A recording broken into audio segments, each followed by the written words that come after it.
ഈശോയിലെ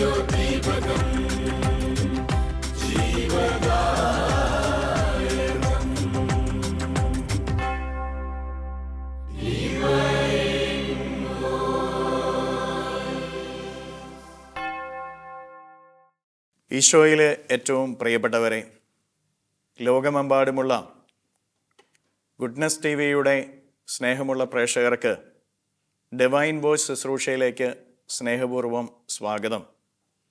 ഈശോ നിങ്ങളെല്ലാവരെയും അനുഗ്രഹിക്കട്ടെ എന്ന് പ്രത്യേകമായിട്ട് പ്രാർത്ഥിക്കുന്നു. നമ്മെയും നമ്മുടെ കുടുംബങ്ങളെയും നമ്മളായിരിക്കുന്ന അവസ്ഥകളെയും എല്ലാം ഈശോയുടെ കരങ്ങളിൽ ഈ നിമിഷം സമർപ്പിച്ചുകൊണ്ട് നമുക്ക് പ്രാർത്ഥിക്കാം. കാരുണ്യവാനായ നല്ല ഈശോയെ, ഈ ശുശ്രൂഷയിൽ സംബന്ധിക്കുന്ന എല്ലാ മക്കളെയും അവിടുത്തെ കരങ്ങളിൽ ഏൽപ്പിച്ചു തരുന്നു. ഈശോയെ, ഇവരുടെ ജീവിതത്തെ അങ്ങ് അറിയുന്നുണ്ടല്ലോ. അങ്ങ് ഇടപെടേണ്ട മേഖലകൾ ഏതൊക്കെയാണ് എന്ന് അങ്ങേക്കറിയാം.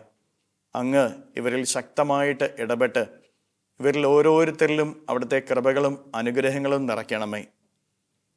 ഈശോയെ, ഇവരുടെ ജീവിതത്തെ അങ്ങ് ഏറ്റെടുക്കണമേ. പിതാവും പുത്രനും പരിശുദ്ധാത്മാവുമായ സർവേശ്വര എന്നേക്കും ആമേൻ. പ്രിയപ്പെട്ടവരെ, നമ്മൾ ഇന്ന് ധ്യാനിക്കുന്ന വചനഭാഗം യേശയ്യാ പ്രവാചകന്റെ പുസ്തകത്തിൻ്റെ 40-ാമത്തെ അധ്യായത്തിൻ്റെ 31-ാമത്തെ വചനമാണ്.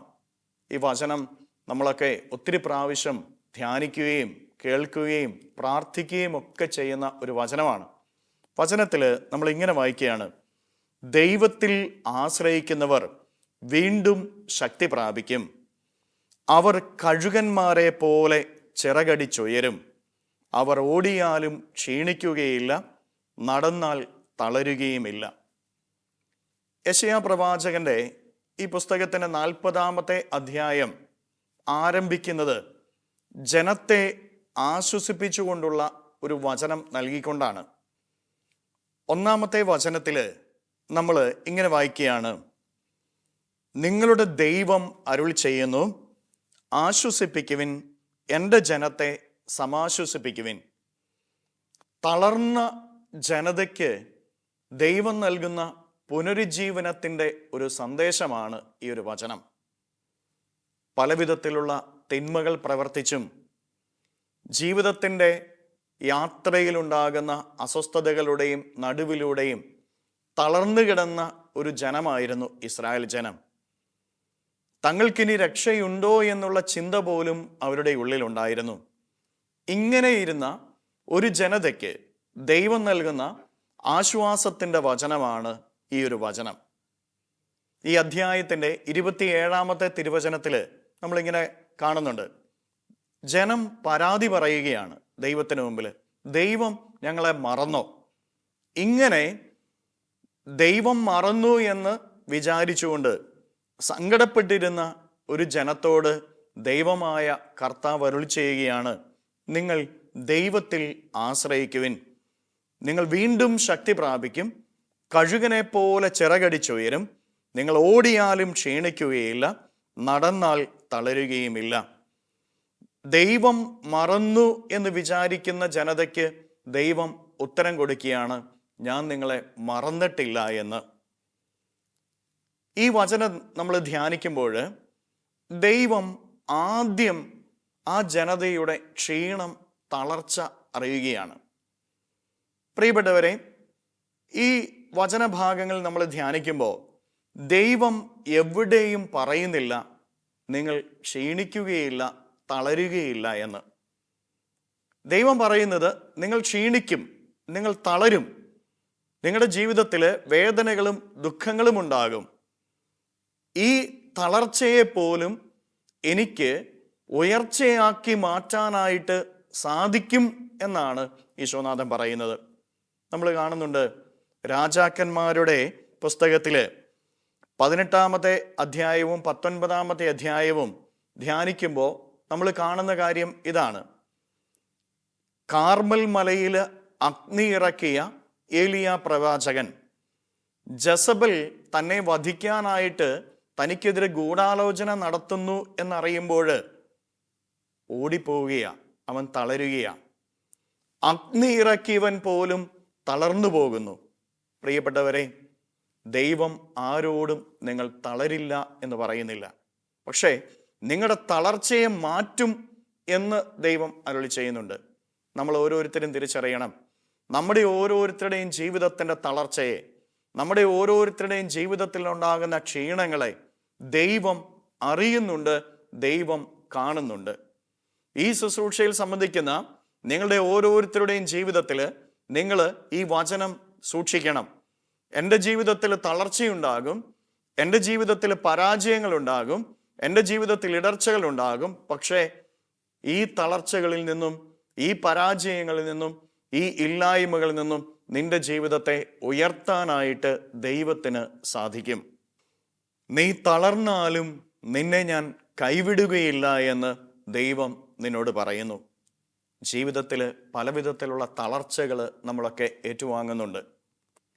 നിങ്ങളുടെയൊക്കെ ജീവിതത്തിൻ്റെ അധ്വാനങ്ങളുടെ തളർച്ച, നിങ്ങളുടെയൊക്കെ ജീവിതത്തിൽ ചില പാപ അവസ്ഥകളിലൂടെ കടന്നു പോകുമ്പോഴുണ്ടാകുന്ന ചില തളർച്ചകൾ, ജീവിതത്തിൻ്റെ ഉത്തരവാദിത്വങ്ങൾ നിർവഹിക്കുമ്പോഴുണ്ടാകുന്ന ചില തളർച്ചകൾ, രോഗങ്ങളാൽ തളർന്നു പോകുന്ന അവസ്ഥകൾ, കടബാധ്യതകളാൽ തളർന്നു പോകുന്ന അവസ്ഥകൾ, ഇങ്ങനെ തളർച്ചയുടെ ഒരു നടുവിൽ നീ നിൽക്കുമ്പോഴും ദൈവം നിന്നോട് പറയുന്നു, നീ തളർന്നാലും ഞാൻ നിന്റെ കരം പിടിച്ചിട്ടുണ്ട്, ആ കരത്തിൽ എൻ്റെ കരമുണ്ട്, ആ കരം ഞാൻ ഉയർത്തും. വീണ്ടും തിരുവചനത്തിലേക്ക് നമ്മൾ കടന്നു വരുമ്പോൾ നമ്മൾ കാണുന്നത് ദൈവത്തിൽ ആശ്രയിക്കുക എന്ന് ദൈവം പറയുകയാണ്.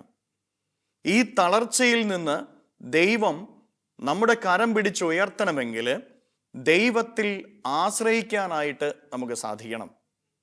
ദൈവത്തിൽ ആശ്രയിക്കുക എന്ന് പറഞ്ഞു കഴിഞ്ഞാൽ പലപ്പോഴും നമ്മളൊക്കെ വിചാരിക്കുന്ന കാര്യം ഒത്തിരി പ്രാർത്ഥിക്കുക എന്നതാണ്. കുറേ വചനം വായിക്കുക, കുറേ ജപമാല ചൊല്ലുക, ആരാധന നടത്തുക, മറ്റ് ഭക്താഭ്യാസങ്ങൾ നടത്തുക. പ്രിയപ്പെട്ട ദൈവമക്കളെ, ദൈവകരങ്ങളിലേക്ക് നമ്മുടെ ജീവിതത്തെ പ്രാർത്ഥനയിലൂടെ നമ്മൾ സമർപ്പിക്കുന്നു. ആശ്രയിക്കുക എന്ന് പറഞ്ഞാൽ എന്താണ് എന്ന് നമ്മൾ ഓരോരുത്തരും വ്യക്തമായിട്ട് മനസ്സിലാക്കിയിരിക്കണം. സുഭാഷിതങ്ങളുടെ പുസ്തകത്തിൻ്റെ 3-ാമത്തെ അധ്യായത്തിൻ്റെ 5-ാം തിരുവചനത്തിൽ നമ്മൾ ഇങ്ങനെ വായിക്കുന്നുണ്ട്: കർത്താവിൽ പൂർണ്ണ ഹൃദയത്തോടെ വിശ്വാസമർപ്പിക്കുക, സ്വന്തം ബുദ്ധിയെ ആശ്രയിക്കരുത്. പൂർണ്ണ ഹൃദയത്തോടെ കർത്താവിൽ പ്രത്യാശ അർപ്പിക്കുക, സ്വന്തം ബുദ്ധിയെ ആശ്രയിക്കരുത്. നമ്മളൊക്കെ ഒത്തിരി പ്രാർത്ഥിക്കും. ധ്യാന കേന്ദ്രങ്ങളിൽ പോയി പ്രാർത്ഥിക്കും, തീർത്ഥാടന കേന്ദ്രങ്ങളിൽ പോയി പ്രാർത്ഥിക്കും, ദേവാലയത്തിൽ പോയി പ്രാർത്ഥിക്കും, നമ്മുടെ കുടുംബത്തിൽ നമ്മൾ പ്രാർത്ഥിക്കും. പലപ്പോഴും പ്രാർത്ഥനകൾ നടത്തിയതിന് ശേഷം നമ്മൾ തന്നെ പറയും, എൻ്റെ പ്രാർത്ഥന ദൈവം കേൾക്കുന്നില്ല, ശരിയാകുമോ, നന്നാകുമോ? ഇങ്ങനെയുള്ള ചോദ്യങ്ങളാണ് പ്രിയപ്പെട്ട ദൈവമക്കളെ പലപ്പോഴും നമ്മുടെയൊക്കെ ജീവിതത്തിൽ ഉണ്ടാകുന്നത്. നമ്മൾ ഏത് ഭാരം പ്രാർത്ഥനയിലൂടെ ദൈവത്തിന് സമർപ്പിച്ചോ അതേ ഭാരവുമായിട്ട് നമ്മൾ കടന്നു പോകുന്നു. ഇതല്ല ആശ്രയം. ഏത് ഭാരം നമ്മൾ ദൈവത്തിന് സമർപ്പിച്ചോ അതിനെക്കുറിച്ച് പിന്നെ നമ്മൾ ഓർക്കാനായിട്ട് പാടില്ല. അത് നമ്മുടെ ഹൃദയത്തിൽ കൊണ്ടു നടക്കാനായിട്ട് പാടില്ല. പ്രാർത്ഥനയിൽ സമർപ്പിച്ച നിന്റെ ഭാരത്തെ നീ ഭയത്താൽ തിരികെ എടുത്ത് കൊണ്ടുപോകാതിരിക്കുക. ഇതാണ് യഥാർത്ഥ ആശ്രയം എന്ന് പറയുന്നത്. പ്രിയപ്പെട്ടവരെ, ഇതിന് നമുക്ക് സാധിക്കുന്നുണ്ടോ? നമ്മുടെ തളർച്ചയിൽ, നമ്മുടെ വീഴ്ചയിൽ ദൈവം നമ്മുടെ കരം പിടിച്ചുയർത്തണമെങ്കിൽ ദൈവത്തിൽ നമ്മൾ ആശ്രയിക്കണം. ദൈവത്തിൽ ആശ്രയിക്കുക എന്ന് പറഞ്ഞു കഴിഞ്ഞാൽ പ്രാർത്ഥിക്കുക എന്ന് മാത്രമല്ല, ബലിയർപ്പിക്കുക എന്ന് മാത്രമല്ല, ജപമാല ചൊല്ലുക എന്ന് മാത്രമല്ല, വചനം വായിക്കുക എന്ന് മാത്രമല്ല. നമ്മൾ ഏത് കാര്യം സമർപ്പിച്ചോ, ഏത് ഭയത്തെ, ഏത് ഭാരത്തെ നമ്മൾ സമർപ്പിച്ചോ അതിനെ തിരികെ നമ്മുടെ ജീവിതത്തിലേക്ക് സ്വീകരിക്കാതിരിക്കുക എന്നുള്ളതാണ് എന്ന് വ്യക്തമായിട്ട് നമ്മൾ ഓരോരുത്തരും മനസ്സിലാക്കണം. നമ്മുടെ ജീവിതത്തിൽ പ്രാർത്ഥനയ്ക്ക് ശേഷം ഭാരങ്ങളുമായി തിരികെ പോകുന്നവരാണോ നമ്മളെ? ദൈവത്തിന് അവിടെ പ്രവർത്തിക്കുവാനായിട്ട് സാധിക്കുകയില്ല എന്ന് നമ്മൾ ഓരോരുത്തരും തിരിച്ചറിയണം. പത്രോസിലേക്ക് എഴുതിയ 1-ാമത്തെ ലേഖനത്തിൻ്റെ 1-ാമത്തെ അധ്യായത്തിൻ്റെ 6-ാം തിരുവചനത്തിൽ നമ്മളിങ്ങനെ വായിക്കുന്നുണ്ട്: നിങ്ങളുടെ ഉത്കണ്ഠകളെല്ലാം അവിടുത്തെ ഏൽപ്പിക്കുവിൻ, അവിടുന്ന് നിങ്ങളുടെ കാര്യത്തിൽ ശ്രദ്ധാലുവാണ്. നമ്മുടെ ഉത്കണ്ഠങ്ങൾ, നമ്മുടെ ഭാരങ്ങൾ എല്ലാം ദൈവത്തിന് സമർപ്പിക്കണം. കാരണം നമ്മുടെ ഓരോ കാര്യങ്ങളിലും ദൈവം ശ്രദ്ധാലുവാണ്. നീ നടക്കുമ്പോൾ, നീ ഇരിക്കുമ്പോൾ, നീ കിടക്കുമ്പോൾ, നീ ഓരോ പ്രവൃത്തി ചെയ്യുമ്പോഴും ദൈവം നിന്നെ നോക്കിക്കൊണ്ടാണ് ഇരിക്കുന്നത്. നിന്റെ ജീവിതത്തിന് ആവശ്യമുള്ള സമയത്ത് ദൈവം അറിയുന്നുണ്ട്. നിന്റെ ജീവിതത്തിൻ്റെ ഓരോ കാര്യങ്ങളെയും ദൈവം അറിയുന്നുണ്ട്. അതുകൊണ്ടാണ് വചനം പറയുന്നത്, ദൈവം നിന്റെ കാര്യത്തിൽ ശ്രദ്ധാലുവാണ്. നീ എന്ന വ്യക്തിയുടെ ജീവിതത്തിൻ്റെ ഓരോ കാര്യങ്ങളെക്കുറിച്ചും നിന്റെ ദൈവം ശ്രദ്ധാലുവാണെങ്കിൽ, നീ പ്രാർത്ഥിക്കുന്ന നിമിഷം തന്നെ നിന്റെ പ്രാർത്ഥനയ്ക്ക് ഉത്തരം കിട്ടിയില്ല എങ്കിലും, നീ നിലവിളിക്കുമ്പോൾ നിന്റെ നിലവിളിക്ക് ആ നിമിഷം ഉത്തരം കിട്ടിയില്ല എങ്കിലും, എൻ്റെ ദൈവം എന്നെ കാണുന്നുണ്ട്, എൻ്റെ ദൈവം എന്നെ അറിയുന്നുണ്ട്, എൻ്റെ ദൈവം എന്നെ കൈവിടുകയില്ല, എൻ്റെ ദൈവം എൻ്റെ ജീവിതത്തെ ഉയർത്തുമെന്നുള്ള ബോധ്യം, ഈ ബോധ്യം നമ്മുടെ ഓരോരുത്തരുടെയും ഹൃദയത്തിൽ ഉണ്ടായിരിക്കണം പ്രിയപ്പെട്ടവരെ. ഈ ബോധ്യം നമ്മുടെ ഹൃദയത്തിലുണ്ടെങ്കിൽ ദൈവത്തിന് നമ്മളെ അനുഗ്രഹിക്കാതിരിക്കാൻ പറ്റില്ല. കാരണം നമ്മൾ മുഴുവനും ദൈവത്തിന് കൊടുത്തിരിക്കുക. നമ്മുടെ സകലതും ദൈവത്തിന് കൊടുത്തിട്ടുണ്ടെങ്കിൽ ദൈവത്തിന് നമ്മുടെ ജീവിതത്തിൽ എങ്ങനെ ഇടപെടാതിരിക്കാൻ പറ്റും? പലപ്പോഴും ദൈവത്തിന് ഇടപെടാൻ പറ്റാത്തതിൻ്റെ കാരണം ദൈവത്തിന് ഈ ഒരു സമർപ്പണം നമ്മൾ നടത്താത്തത് കൊണ്ടാണ്. അതുകൊണ്ട് പ്രിയപ്പെട്ട ദൈവമക്കളെ, നിങ്ങൾ പ്രാർത്ഥിച്ചുകൊള്ളുക, ജപമാല അർപ്പിച്ചുകൊള്ളുക, ബലിയർപ്പിക്കുക, വചനം വായിക്കുക. അവിടെയെല്ലാം നിങ്ങളുടെ ഭാരങ്ങൾ ദൈവകരങ്ങളിൽ സമർപ്പിക്കുക. നിങ്ങൾ ഓരോ പ്രാർത്ഥനയിലൂടെയും ദൈവകരങ്ങളിലേക്ക് നിങ്ങളുടെ ഭാരങ്ങളെ സമർപ്പിക്കുക. തിരികെ പോരുമ്പോൾ ആ ഭാരം നിങ്ങൾ തിരികെ എടുക്കരുത്. അത് ദൈവത്തിന് കൊടുത്തതാണ്. ദൈവത്തിന് കൊടുത്തതിനെ നീ തിരികെ എടുക്കേണ്ട കാര്യമില്ല. ഈ ഒരു ബോധ്യം ഉള്ളിലുണ്ട് എങ്കിൽ നിന്റെ ജീവിതത്തെ ദൈവം കൈപിടിച്ച് ഉയർത്തും. വീണ്ടും ഈ തിരുവചനത്തിലേക്ക് വരുമ്പോൾ ഈശോനാഥൻ പറയാണ്, ദൈവത്തിൽ ആശ്രയിക്കുന്നവർ ശക്തി പ്രാപിക്കും. എന്താണ് ഈ വചനത്തിൻ്റെ അർത്ഥമെന്ന് നമ്മൾ തിരിച്ചറിയണം. നമ്മുടെ കഴിഞ്ഞ ശക്തിയല്ല, തളർന്നുപോയ ഒരു ശക്തി നമുക്കുണ്ട്, ആ ശക്തിയല്ല, ഒരു പുതിയ ശക്തി ദൈവം നിനക്ക് തരുവാനായിട്ട് ആഗ്രഹിക്കുന്നുണ്ട്. ആ പുതിയ ശക്തിയാണ് നിനക്ക് നൽകുന്നത്. നിന്റെ അതുവരെ ഉണ്ടായിരുന്ന ശക്തിയല്ല, തളർന്നുപോയ ശക്തിയല്ല, ഒരു പുതിയ ശക്തി ദൈവം നിനക്ക് തരുവാനായിട്ട് ആഗ്രഹിക്കുന്നുണ്ട്. പത്രോസ്ലീഹായുടെ ജീവിതം നമ്മൾ എടുക്കുമ്പോൾ, അവൻ ഈശോയിലേക്ക് തിരികെ വന്നപ്പോൾ പഴയ മനുഷ്യനായിട്ടല്ല വന്നത്, പുതിയ മനുഷ്യനായിട്ടാണ്. പഴയ മനുഷ്യൻ, പഴയ പത്രോസ് ഒരു സ്ത്രീയുടെ മുൻപിൽ പോലും പരാജയപ്പെട്ടു പോയവനാ, ഈശോയെ തള്ളി പറഞ്ഞവനാ. എന്നാൽ പുതിയ പത്രോസ്, അവൻ ആരെല്ലാം തന്നെ തള്ളിപ്പറയാനായിട്ട് വന്നോ, ആരെല്ലാം തന്നെ ഉപദ്രവിക്കാനായിട്ട് വന്നോ, അവരുടെ മുൻപിൽ ധൈര്യത്തോടെ നിന്ന പത്രോസാ. അവരുടെ മുമ്പിൽ ധൈര്യത്തോടെ വചനം പറഞ്ഞ പത്രോസാണ്. താൻ നാളെ വിചാരണയ്ക്ക് വിധേയനാകും എന്നറിയുമ്പോൾ, നാളെ കൊലക്കളത്തിലേക്ക് താൻ നയിക്കപ്പെടുമെന്നറിയുമ്പോഴും ശാന്തമായിട്ട് കിടന്നുറങ്ങിയ പത്രോസാണ് പുതിയ പത്രോസ്. പ്രിയപ്പെട്ട ദൈവമക്കളെ, ദൈവം അവന് പുതിയൊരു ശക്തിയാണ് കൊടുത്തത്. പഴയ ശക്തിയിൽ അവൻ തളർന്നിരുന്നു, പുതിയ ശക്തിയിൽ അവൻ ഏത് പ്രതിസന്ധികളിലും ധൈര്യത്തോടെ നിന്നു. ദൈവം നിനക്ക് നൽകുന്ന ശക്തി, നീ ദൈവത്തിൽ ആശ്രയിച്ചാൽ, ദൈവത്തിന് മുമ്പിലേക്ക് നിന്റെ ഭാരങ്ങളെ സമർപ്പിച്ചിട്ട് ജീവിത വഴികളിലേക്ക് നീ ഇറങ്ങിയാൽ, ദൈവം നിനക്ക് തരുന്ന ശക്തി അത് പഴയതല്ല, പുതിയതാണ് എന്ന് നീ തിരിച്ചറിയണം. ഉൽപ്പത്തി പുസ്തകത്തില് ജോസഫിനെ നമ്മൾ കാണുന്നുണ്ട്. ജോസഫ് കുഴിയിലായിരുന്നു. കുഴിയിൽ വീണവനെ പുതിയൊരു ശക്തി കൊണ്ട് ദൈവം ഉയർത്തി അധികാരത്തിൻ്റെ ഉന്നതിയിലേക്ക് നയിക്കുകയാണ്.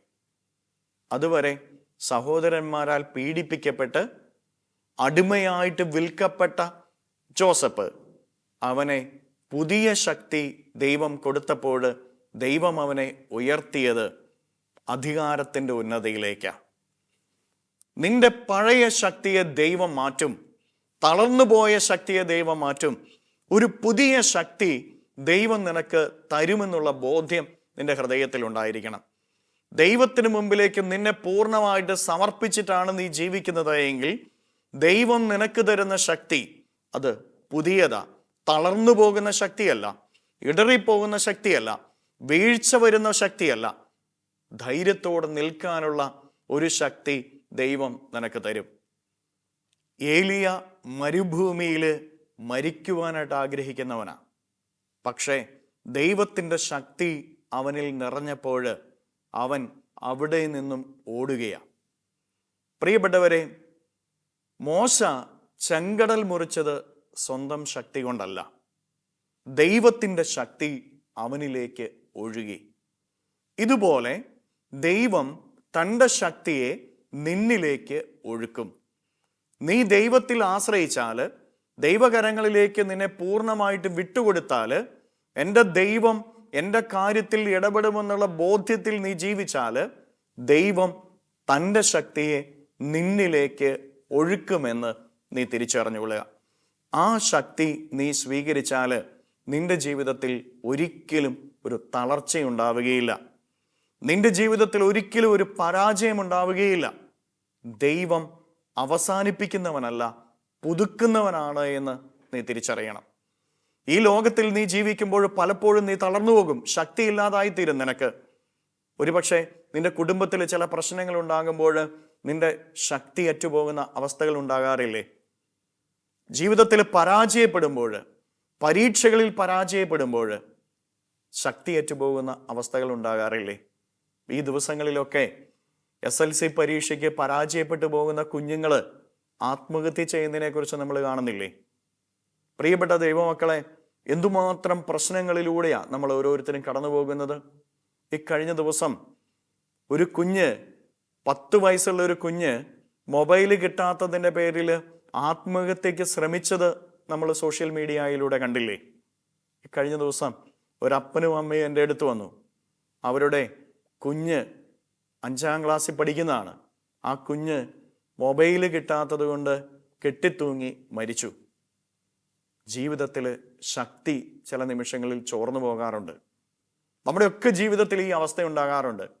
കടബാധ്യതകൾ ഏറുമ്പോൾ, രോഗങ്ങൾ വരുമ്പോൾ, അപകടങ്ങൾ ഉണ്ടാകുമ്പോൾ, അധ്വാനിച്ചിട്ടും അതിന് തക്ക വിധത്തിലുള്ള പ്രതിഫലം ലഭിക്കാതാകുമ്പോൾ, പലവട്ടം പരീക്ഷ എഴുതിയിട്ടും അതിൽ വിജയം കണ്ടെത്താതാകുമ്പോൾ നമ്മുടെയൊക്കെ ജീവിതത്തിൻ്റെ ശക്തി ചോർന്നു പോകുന്ന അവസ്ഥകളില്ലേ? മറ്റുള്ളവർ വേദനിപ്പിക്കുമ്പോൾ ജീവിതത്തിന് ശക്തി തോർന്നു പോകുന്ന അവസ്ഥകൾ ഉണ്ടാകാറില്ലേ? മറ്റുള്ളവർ തള്ളി പറയുമ്പോൾ ജീവിതത്തിൻ്റെ ശക്തി ചോർന്നു പോകുന്നില്ലേ? പ്രിയപ്പെട്ട ദൈവമക്കളെ, ജീവിതത്തിൻ്റെ ശക്തി പലപ്പോഴും ചോർന്നു പോകുന്നത് നമ്മുടെ ശക്തി നമ്മളിൽ പ്രവർത്തിക്കുന്നതുകൊണ്ടാണ്. നീ ദൈവത്തിൽ ആശ്രയിച്ചാൽ നിന്നിലേക്ക് ദൈവം തൻ്റെ ശക്തിയെ ഒഴുക്കും. ദൈവം ഒന്നും അവസാനിപ്പിക്കുന്നവനല്ല, എല്ലാം പുതുക്കുന്നവനാണ് എന്ന് നീ തിരിച്ചറിയണം. ആ പുതിയ ശക്തി, ദൈവത്തിൻ്റെ ശക്തി നിന്നിൽ നിറഞ്ഞാൽ ജീവിതത്തിൽ ഏത് പ്രതിസന്ധികൾ ഉണ്ടായാലും, ജീവിതത്തിൽ ഏത് വേദനകൾ ഉണ്ടായാലും, ജീവിതത്തിൽ ഏത് കഷ്ടപ്പാടുകൾ ഉണ്ടായാലും അവിടെയെല്ലാം പിടിച്ചു നിൽക്കാനായിട്ട് നിനക്ക് സാധിക്കും. ആ അവസ്ഥയെ മറികടക്കാനായിട്ട് നിനക്ക് സാധിക്കും. പുതിയ ശക്തി, ദൈവിക ശക്തി നിന്റെ ഉള്ളിലേക്ക് നിറഞ്ഞാൽ. അതുകൊണ്ട് പ്രിയപ്പെട്ട ദൈവമക്കളെ, ദൈവത്തിൽ പൂർണ്ണമായിട്ടും ആശ്രയിക്കുക. ദൈവകരങ്ങളിലേക്ക് നിന്റെ ജീവിതത്തെ പൂർണ്ണമായിട്ട് സമർപ്പിക്കുക. അപ്പോൾ ദൈവം തൻ്റെ ശക്തിയെ നിന്നിലേക്ക് ഒഴുക്കും. ആ ശക്തി നിന്നിൽ നിറഞ്ഞാൽ ഈ ഭൂമിയിലെ ജീവിതത്തിൽ നീ പരാജയപ്പെടില്ല. ഏതെല്ലാം പ്രതിസന്ധികൾ നിന്റെ നേരെ വന്നാലും, ഏതെല്ലാം പരാജയങ്ങൾ നിന്റെ ജീവിതത്തിൽ ഉണ്ടായാലും, എത്ര വലിയ രോഗങ്ങൾ നിനക്കുണ്ടായാലും, എത്ര വലിയ കടബാധ്യതയുടെ നടുവിലാണ് നീ നിൽക്കുന്നത് എങ്കിലും നീ ഒരിക്കലും പരാജയപ്പെടാനായിട്ട് നിന്റെ ദൈവം അനുവദിക്കുകയില്ല എന്ന് നീ തിരിച്ചറിയുക. ദൈവത്തിൽ ആശ്രയിക്കാനായിട്ട് നമുക്ക് ഓരോരുത്തർക്കും സാധിക്കട്ടെ. വീണ്ടും ഈശോനാഥൻ ഈ തിരുവചനത്തിലൂടെ പറയുകയാണ്, നീ കഴുകനെ പോലെ ചിറകടിച്ചുയരും. കഴുകൻ്റെ പ്രത്യേകത നമുക്കറിയാം. പ്രായമായി കഴിയുമ്പോൾ പഴയ പോലെ അവന് പറന്നുയരാനായിട്ട് സാധിക്കുകയില്ല. അതുകൊണ്ട് തന്നെ ഇവൻ മലമുകളിലേക്ക് പോകും. മലമുകളിലേക്ക് പോയിട്ട് അവൻ്റെ ചിറകുകളെല്ലാം കുത്തിപ്പറിച്ച് കളയും. അവൻ്റെ ആ ചുണ്ടിനെ ഉരച്ചു കളയും. എന്നിട്ട് പുതിയതായിട്ട് അവൻ രൂപാന്തരപ്പെടും. പ്രിയപ്പെട്ടവരെ, കഴുകനെ പോലെ ചിറകടിച്ചുയരുന്നു എന്ന് പറയുമ്പോൾ നിന്റെ ജീവിതത്തിൻ്റെ പഴയ അവസ്ഥയെ മാറ്റി പുതിയൊരവസ്ഥയിലേക്ക് ദൈവം നിന്നെ എത്തിക്കുമെന്നുള്ളതാണ്. നിന്റെ പരാജയത്തിൻ്റെ ജീവിതത്തെ ദൈവം മാറ്റും. നിന്റെ ഇല്ലായ്മകളുടെ ജീവിതത്തെ ദൈവം മാറ്റും. നിന്റെ ജീവിതത്തെ പുതിയ ഒരവസ്ഥയിലേക്ക് ദൈവം എത്തിക്കും. കഴുകനെ പോലെ ചിറകടിച്ച് ഉയരും എന്ന് പറയുമ്പോൾ അതിന് മറ്റൊരർത്ഥം കൂടെയുണ്ട്. കഴുകൻ കൊടുങ്കാറ്റിന് എതിരെ നിൽക്കും. ആ കാറ്റിന് ഒപ്പം കഴുകൻ ഉയരങ്ങളിലേക്ക് പോകും. പ്രിയപ്പെട്ടവരെ, പ്രതികൂലങ്ങളെ പോലും ദൈവം അനുഗ്രഹമാക്കി മാറ്റുമെന്നാണ് നമ്മൾ തിരിച്ചറിയേണ്ടത്. ഈ കാറ്റിനെതിരെ കഴുകൻ നിൽക്കുമ്പോൾ ആ കാറ്റടിക്കുന്നതിനോടൊപ്പം തന്നെ കഴുകൻ ഉന്നതങ്ങളിലേക്ക് പോവുകയാണ്. നിന്റെ ജീവിതത്തിൻ്റെ പരാജയങ്ങളെ, നിന്റെ ജീവിതത്തിൻ്റെ ഇല്ലായ്മകളെ, നിന്റെ ജീവിതത്തിൻ്റെ കടങ്ങളെ, ദുഃഖങ്ങളെ, ഭാരങ്ങളെ ജീവിതത്തിൻ്റെ അനുഗ്രഹമാക്കി ദൈവം മാറ്റുമെന്ന് നീ തിരിച്ചറിഞ്ഞുകൊള്ളുക. ഇന്ന് നിന്റെ ജീവിതത്തിൽ എന്തെല്ലാം വേദനയുടെ നടുവിലാണെങ്കിലും, ഏതെല്ലാം തകർച്ചയുടെ നടുവിലാണെങ്കിലും നീ നിരാശപ്പെടരുത്, നീ വേദനിക്കരുത്, നീ കണ്ണുനീരൊഴുക്കരുത്. കാരണം നിന്റെ പരാജയങ്ങളെ, നിന്റെ ജീവിതത്തിൻ്റെ പ്രതികൂല അവസ്ഥകളെ ദൈവം അനുകൂല അവസ്ഥയാക്കി മാറ്റും. ദൈവം വിജയത്തിൻ്റെ അവസ്ഥയാക്കി മാറ്റുമെന്ന് തിരിച്ചറിഞ്ഞുകൊള്ളുക. പ്രിയപ്പെട്ട ദൈവമക്കളെ, ഈ വചനം നമ്മൾ ശ്രവിക്കുമ്പോൾ നമ്മുടെ ഉള്ളിൽ ഈ വചനം സ്വീകരിക്കാനായിട്ട് നമുക്ക് ഓരോരുത്തർക്കും സാധിക്കട്ടെ. ഒരിക്കൽ കൂടെ നമ്മുടെ ജീവിതത്തെ പൂർണ്ണമായിട്ടും ഈശോയ്ക്ക് സമർപ്പിച്ചുകൊണ്ട് നമുക്ക് പ്രാർത്ഥിക്കാം. നമ്മൾ കേട്ടു, ദൈവത്തിൽ ആശ്രയിക്കുന്നവർ വീണ്ടും ശക്തി പ്രാപിക്കും എന്ന്. ദൈവത്തിൽ ആശ്രയിക്കുക എന്ന് പറഞ്ഞു കഴിഞ്ഞാൽ ദൈവത്തിന് കൊടുത്ത ഭാരങ്ങളെ തിരികെ എടുക്കാതിരിക്കുക എന്നുള്ളതാണ് എന്ന് തിരിച്ചറിയണം. നീ തളരും, തളർച്ചയുണ്ടാകില്ല എന്ന് ദൈവം പറയുന്നില്ല. പക്ഷേ നിന്റെ തളർച്ചയിൽ നിന്ന് കൈപിടിച്ചുയർത്തുമെന്ന് ദൈവം പറയുന്നുണ്ട്. ദൈവത്തിൽ ആശ്രയിച്ചാൽ ദൈവം നിന്റെ കരം പിടിച്ച് ഉയർത്തും. നീ വീണ്ടും ശക്തി പ്രാപിക്കുമെന്ന് വചനം പഠിപ്പിക്കുന്നു. നിന്റെ പഴയ ശക്തിയല്ല, പുതിയൊരു ശക്തി ദൈവം നിനക്ക് തരും. നീ കഴുകനെ പോലെ ചിറകടിച്ചു വരുമെന്ന് ദൈവം പറയുന്നു. നിന്റെ ജീവിതത്തിൻ്റെ പ്രതികൂലങ്ങളെ ദൈവം അനുഗ്രഹമാക്കി മാറ്റും. നമുക്ക് പ്രാർത്ഥിക്കാം. കാരുണ്യവാനായ നല്ല ഈശോയെ, ഈ ശുശ്രൂഷയെ സംബന്ധിക്കുന്ന ഈ മക്കളുടെ ഓരോരുത്തരുടെയും ജീവിതത്തെ ഈ വചനത്തിലൂടെ അങ്ങ് പറഞ്ഞിരിക്കുന്ന കാര്യങ്ങൾ നൽകി അനുഗ്രഹിക്കണമേ. ഇവരുടെ ജീവിതത്തിൻ്റെ തളർച്ചകളെയും ജീവിതത്തിൻ്റെ പരാജയങ്ങളെയും അനുഗ്രഹമാക്കി മാറ്റണമേ. നിത്യം പിതാവും പുത്രനും പരിശുദ്ധാത്മാവുമായ സർവേശ്വര എന്നേക്കും ആമേൻ.